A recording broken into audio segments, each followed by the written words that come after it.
Welcome back to the IBFP. Here's your host, Foxy New.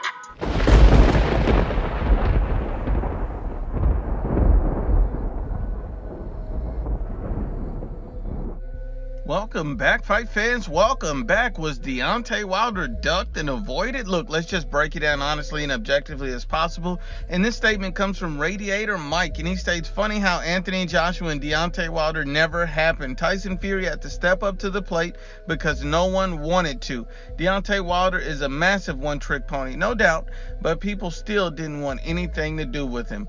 Now, what Radiator Mike is saying that, Anthony Joshua and nobody else in the heavyweight division wanted to fight Deontay Wilder. Tyson Fury stepped up to fight Deontay Wilder. This is what Radiator Mike states. And I think because there's so much misinformation, there's so many biased channels, we have to debunk this myth because this is an absolute myth. Deontay Wilder was no boogeyman. He was not avoided. He was not ducked. We have to be honest and unbiased. And what we're going to do is present nothing but facts. And so we're going to dig right into it. And we start with, just one offer where Eddie Hearn offers Deontay Wilder $12.5 million to face Anthony Joshua before Anthony Joshua fought Alexander Povetkin. Before he fought Povetkin, he offered him this. He basically stated, would you like this much money? We can start negotiating here to face Anthony Joshua in a unification before he faces his mandatory. Deontay Wilder rejected that offer. So how did no one want to step up to the plate when he already offered him that much money? It doesn't make any sense. This is a guy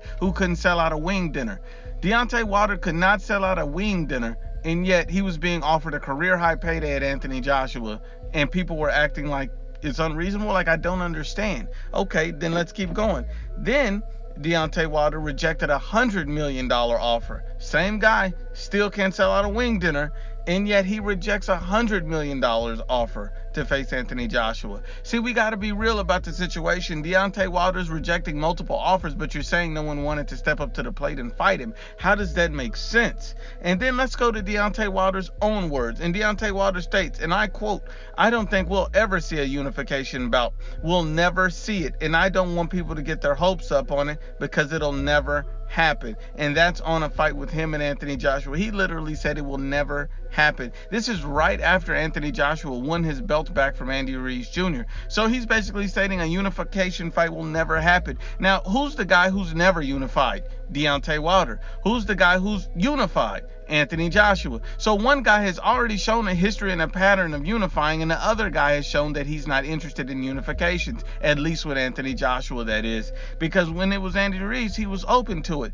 When it was Anthony Joshua, he's saying it will never happen. These are his words. This isn't what I think. This isn't how I feel. These are facts, and you can't dispute a fact. And we got to be real about it. And then that wasn't the only person Deontay Wilder ducked.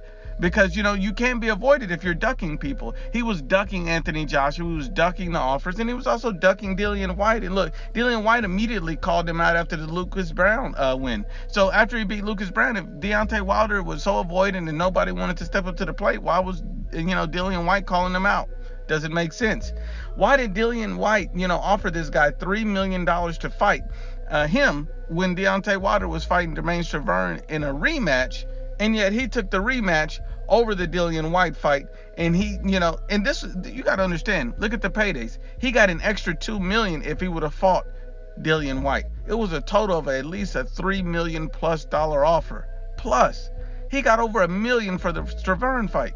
So why would you turn down a Dillian Whyte fight? It doesn't make sense. But yet, he's the most avoided guy. It doesn't make sense. And then you also see Dillian Whyte expose this guy's text messages that he sent him, emails and all of this crap, where this guy comes out and pretty much states that, hey, I'm going to avoid you for years. I'm not going to fight you. Him basically telling Dillian Whyte via text message that, hey, I'm not interested in fighting you and I'm not going to fight you. But yet Deontay Wilder's avoided, yet he's ducked. See, this is the fact of biased media, misinformation, and fanboys. And Radiator Mike, we got to be honest and unbiased about it.